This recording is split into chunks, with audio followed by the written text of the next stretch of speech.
of the past, phantoms of a world gone by, speak again the immortal tale, The Mysterious Bride.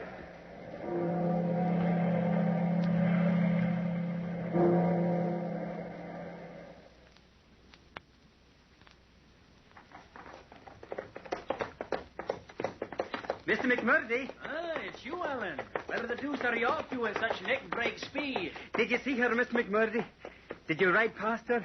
Did I see who? A young lady. I was riding after her. She was walking this way. Saw no one, Alan? Oh, come now, you must have met her. Where did she go? What ails you? I met no young lady. But you must have. This hedgerow is so high and so thick, she couldn't have got out of it. Confound me, I don't understand this. I was in calling distance for her just now on the top of Birkie Hill. She turned and walked in this direction.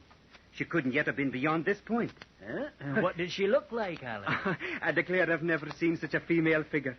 She had on a pure white gauze frock, a small green bonnet and feathers, and a green veil.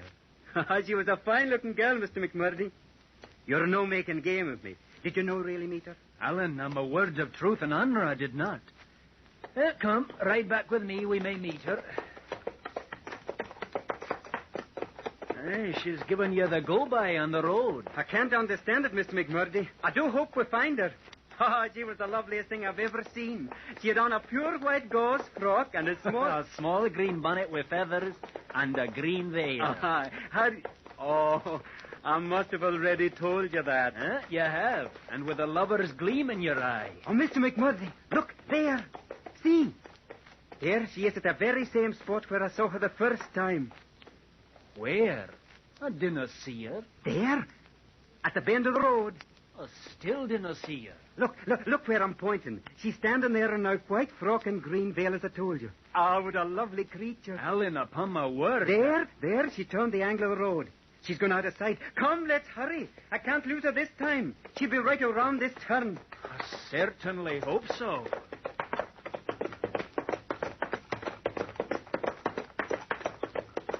Oh, good heavens. She's gone again. Alan, my lad, you must be imagining. Alan, you look pale as death. What ails you? I remember now. Once I had a dream of the same nature. It ended in some sort of a terrible manner. And I think you're dreaming still. But never mind, Alan. It's quite common for handsome young men to dream of beautiful maidens with white frocks and green veils. But I'm worried about my dream, Mr. McMurdy. It had a very bad ending. What was it?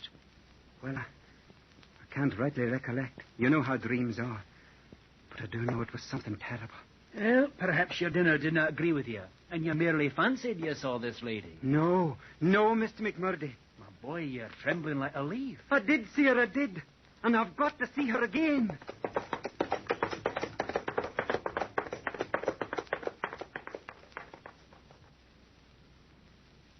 Aye, and she was a fairy wraith, this woman, for she proved the undoing of my good friend Alan Sanderson, Laird of Birkendelly. He first saw her on St. Lawrence Eve in the year 1777, and from that afternoon he was bewitched. Each day he rode to the top of Birkie Hill, hoping to see his phantom, but the vision did not appear. At last his doctor directed him to visit his sister in Ireland, and there Margaret helped young Alan mend his health. One morning, well, anyway, here's what Alan told me late.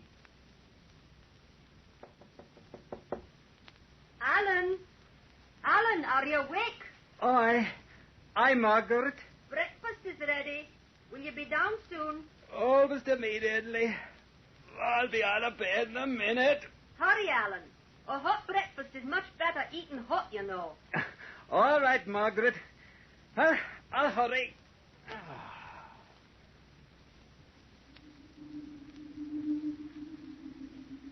Hello there. What?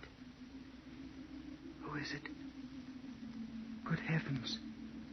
I've been waiting for you. How did you get in here? No, I must be dreaming again. This is no dream. I'm quite real. I was trying to forget you. If you're an apparition... But I'm not. Come, take me in your arms. You'll see. Hold me close.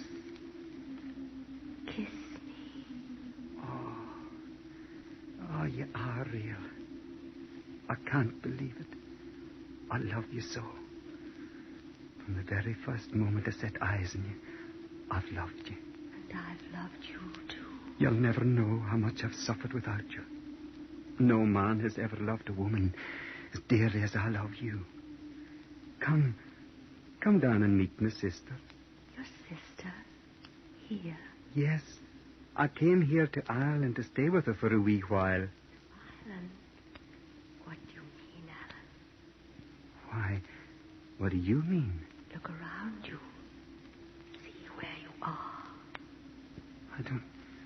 I don't understand.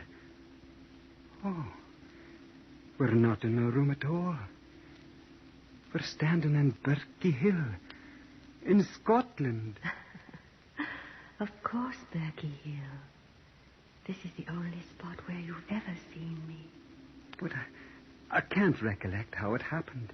You mean you don't remember coming back from Ireland? No, I can't. But since we're here, come home with me now to my own house. No, Alan. I can't do that. I can't meet you anywhere but here on Birkie Hill till after our marriage. And I can't marry you till St. Lawrence Eve, 2 years from now. 2 years? But why must we wait that long? I can't explain it, Alan. There isn't time. I must go now. Oh, no. I don't even know your name. My name is Jane Ogilvy. Jane Ogilvy. You were betrothed to me before you were born. I don't understand. It's true. It happened long ago. I came here today to release you if you have the slightest objection. Release me? No, Jane, no. I'm yours forever, I swear it. When may I see you again? On St. Lawrence Eve, and every St. Lawrence Eve, till the day we're married. I don't know how I can live till then, but I'll be here waiting for you. Alan, now that we're pledged to each other, will you change rings with me? Yes, darling, certainly. Here, you take this ring and keep it always. And here's my ring. Let me put it on your little finger. There. Now, Alan, a kiss before I leave you. Jane. Oh, Jane. I'll love you forever and ever. Goodbye, Alan. I'll be waiting here for you on St. Lawrence Eve. Jane, come back. Please come back. St. Lawrence Eve, St. Lawrence. Jane, don't leave me. Jane. Alan, open the door. Jane. Alan, what's the matter? Jane. Huh? What? Oh, where am I? What is it? Alan, it's Margaret. Get dressed and come downstairs. Your breakfast is ready. Were you having a nightmare? Oh, yes, sister, yes. I must have been dreaming. I'll dress and come down right away. A dream? No, it couldn't have been. It was too real. And her ring, it's on my finger. Then it wasn't a dream. It wasn't a dream after all. Well, good friends, do you still hold the foolish belief that there's no such thing as ghosts and spirits? If poor Alan was puzzled to account for some things in the course of his dream, he was much more puzzled to account for them now that he was wide awake. He dressed himself and hurried down to the breakfast parlour, where he joined his sister Margaret and Lucky Black, the old woman who had known his family for so many years. Good morning, Margaret.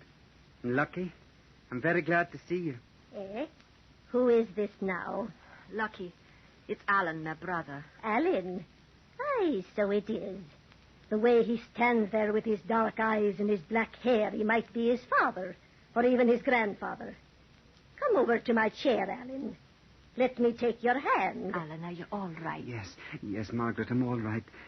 Though my head's in a sort of a whirl. Alan, you're all a tremble. Are you ill? No, I'm all right, thank you. You've got to be very careful about dampness and night vapors. I I watched by the bedside of your poor mother, night after night, till the fever finally took her off. You're sure you're not feeling ill? No, I tell you, I'm all right. Alan just had a bad dream, Lucky. When I went up to awaken him, he was screaming as though he'd seen the old Nick. Bad dreams, Alan. You have bad dreams, too? It wasn't a bad dream, Lucky. When I got to your door, I heard you calling the name Jane. Jane? What's this about Jane? Oh, it's nothing. What's for breakfast, Margaret? Here's a cup of hot tea. I'll get the oatmeal. What else did you dream, Alan? Tell me quickly. Lucky, I tell you it was nothing. But you said her name was Jane. Yes. Was it Jane Ogilvy? Alan, your teacup. How did you know her name? Heaven save you. Tell me the rest of your dream. There is no more. I tell you there's no more, save... Save what? I'll not see her again to St. Lawrence Eve. Heaven protect us. Lucky, what's the matter? St. Lawrence Eve. Then it's true. True for him and all his kin. What are you talking about? Margaret, don't let him go. Keep him here in Ireland. Find him, Margaret. Find him. What do you mean? I tremble to think on his fate. May the Lord preserve him from it. Oh, the old woman's death. That ring. What is that ring I see on your left hand? Let me look at the ring. Oh, Lucky. Oh, the poor old woman, she's fainted. What in the world? Alan, let me see that ring. Oh, Alan. Burn it. Burn it. It's not a right ring. Burn it, Alan, now. My dear sister, I am saying, too. It's a very pretty ring. It was given me, and I set great value by it. For heaven's sake, destroy it and renounce the giver. I'll do no such thing. If you want peace, if you have any regard for your soul, destroy that ring. But why? If you saw with your own eyes, Alan, you'd know it's not a ring befitting a Christian to wear. Destroy it. Destroy it, Alan.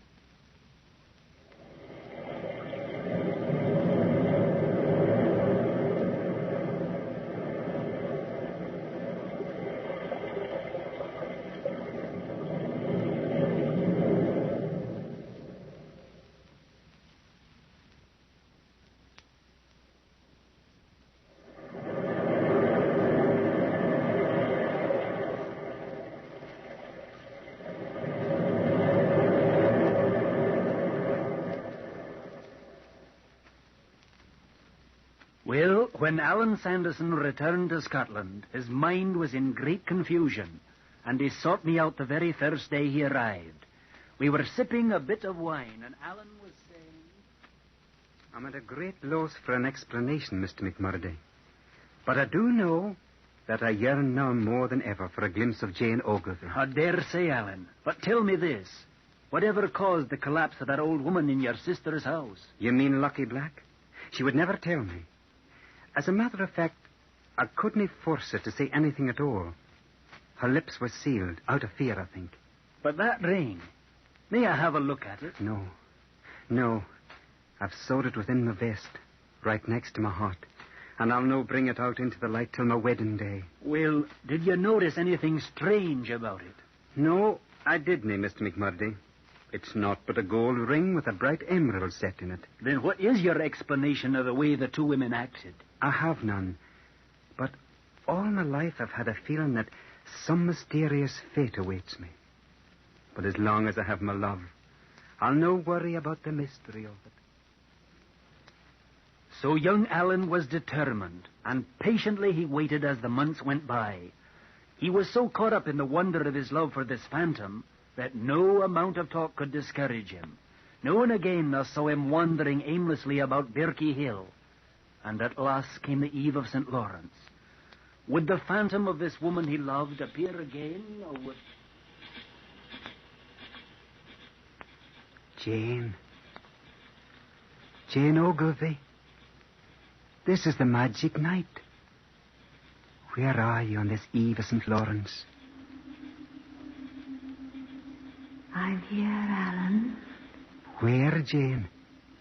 Where? In the darkness. In a moment, look. The moon is coming over the eastern hills. In the light of the moon, you can see me. Jane. Oh, my Jane. This year has been the longest of my life. Now, the moonlight comes, and I I come to you. Oh, my darling. How beautiful you are. I'm glad you're not afraid. Afraid of you? How could it be? I love you more than I thought a man could ever love. I would gladly give my life for the wonder of it. Then you will wait for me until I can be your bride. If I must, I will wait. A year is not forever. And then I'm yours. But why must we wait? Come with me now, Jane. I cannot now, my darling. But take me in your arms. The moonlight warms my heart. There's only a moment more. Oh, my Jane. My Jane. And now goodbye. Until a year has gone. Goodbye. Goodbye.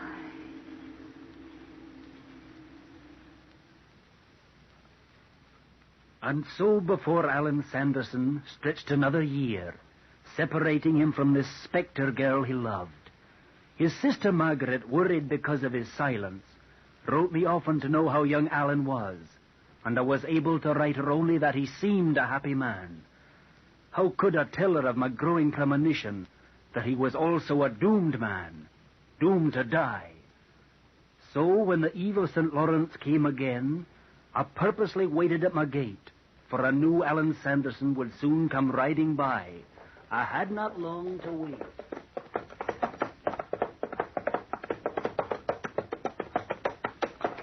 Good evening to you, Mr. McMurdy. And greetings to you, Alan. You see before you the most impatient man in the world. Do I know? And why, may I ask? Because tonight's the night. Tonight's the eve of St. Lawrence. So it is. As if you didn't know. Aye, I suppose I did know, my boy. Tonight would you be married, Jane Ogilvy and I? Alan, it is not too late. Take the advice of an old man and dinna go to Berkey Hill. Oh, come now, Mr. McMurdy. I have waited a lifetime for this night to come. But I'm afraid for you, my boy. Because I'm in love? No. Tonight's our wedding night. Then the saints protect you. You didn't know Jane Ogilvy as I do. She loves me, Mr. McMurdy. And tonight, we're off on a long journey. But your sister Margaret, does she know? Aye, I have written to her in Ireland. Well, it's late, and soon the moon will rise. I must be at Berkey Hill when it does. Goodbye, Mr. McMurdy. You'll be seeing me again. Goodbye, my boy. I hope I'll be seeing you again.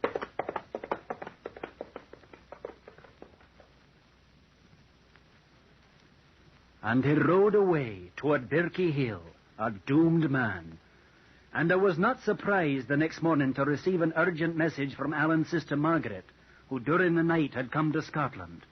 The note asked me to meet her at Alan's house. And when I arrived, the poor girl was in a pitiful state. Oh, Mr. McMurdy, I'm so glad you've come. Have you just arrived from Ireland? Yes, but I'm afraid I've come too late. Too late? Aye, Mr. McMurdy. Has Alan told you everything? Aye, he's told me about his visions and his dreams and the meetings with this mysterious girl. When did you see him last? Last night, just as he rode off to be married. The eve of St. Lawrence. It's what I was afraid of.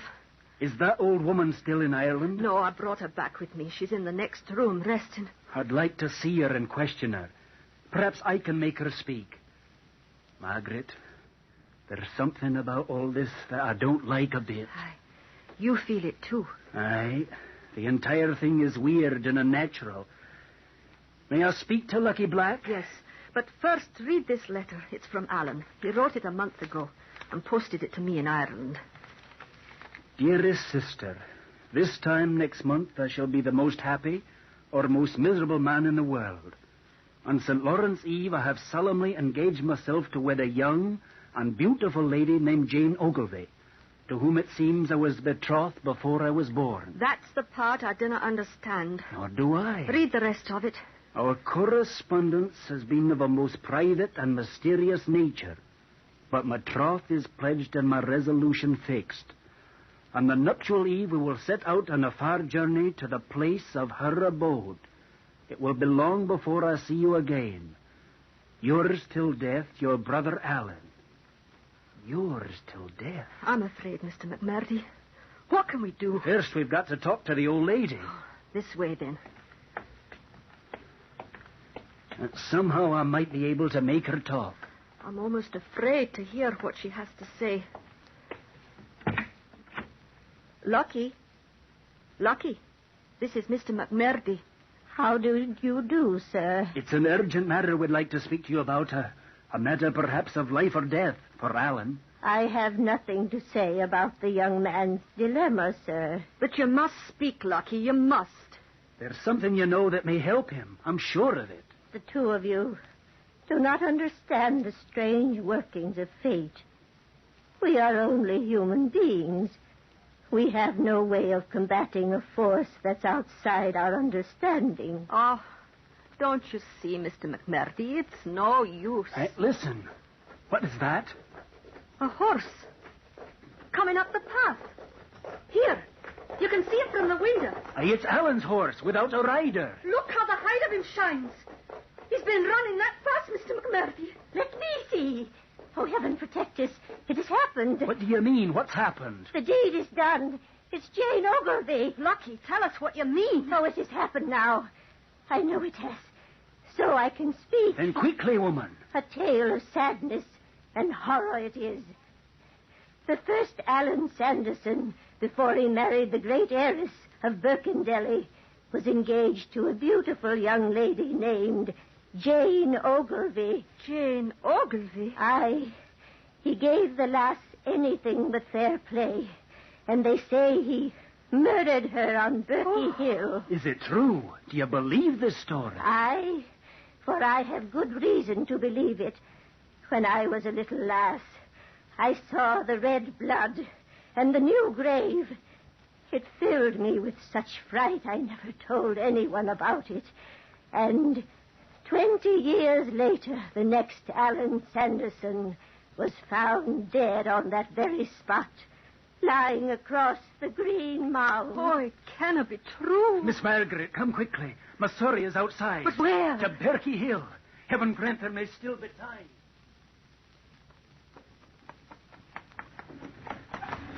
This is the road where your brother saw her the first time. And just around the bend is Berkey Hill. Oh, Mr. McMurdy, I'm afraid. Gee up. Look! Mr. McMurdy, look! Oh, there. Aye. Oh. Aye, Miss Margaret. Oh. We're too late. Oh, Alan! Oh, my poor Alan! Just as his father and grandfather died, there he lies on the green mound of his father's grave. Oh, but why? Why? He's the last meal of his line, Miss Margaret, and the Sanderson name dies with him. It is a blessing in disguise. Take me away. I cannot bear to look at him. Now the phantom will haunt the eve of St. Lawrence no longer. The wicked people of the world will now have a lesson on divine justice, Miss Margaret, written for them in lines of blood.